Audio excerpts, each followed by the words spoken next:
Okay, let's look at indicators. So I added an indicator here for this list of movies with runtimes.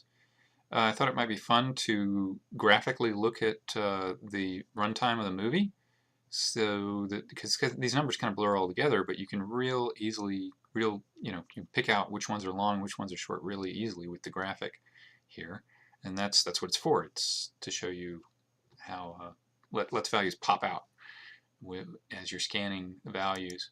Um, Now, you just need to create a column to put your indicator in. And then once you've done that, you click on this and then you deposit it in there. And then you pick out your symbol. I thought this would be a good symbol for length of movie, but often you want to use pretty much these two. Um, Managers for key performance indicators probably want to see this. Unless you have somebody who's colorblind, then you might want to use those. Okay, and then you go into the properties, and this is where almost all the work is. And notice it has gauge and indicator. We want indicator, and you can name it.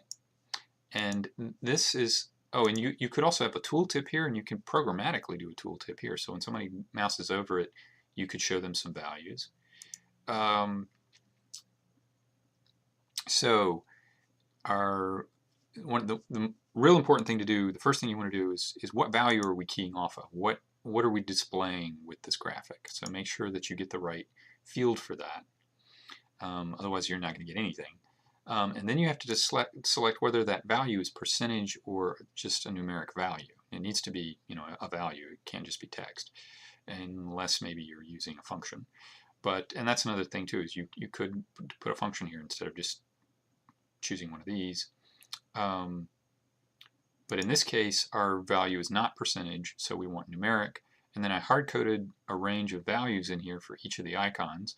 And you can change your icon. You can add more icons. But one thing I wanted to do was to show that you can do it programmatically, especially for the last one here.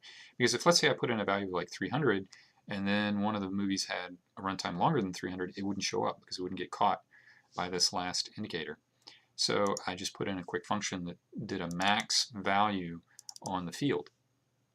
So that way, no matter how big that value gets, it will get caught by this last one. And once you do that, that's it. Leave comments and questions. Thank you.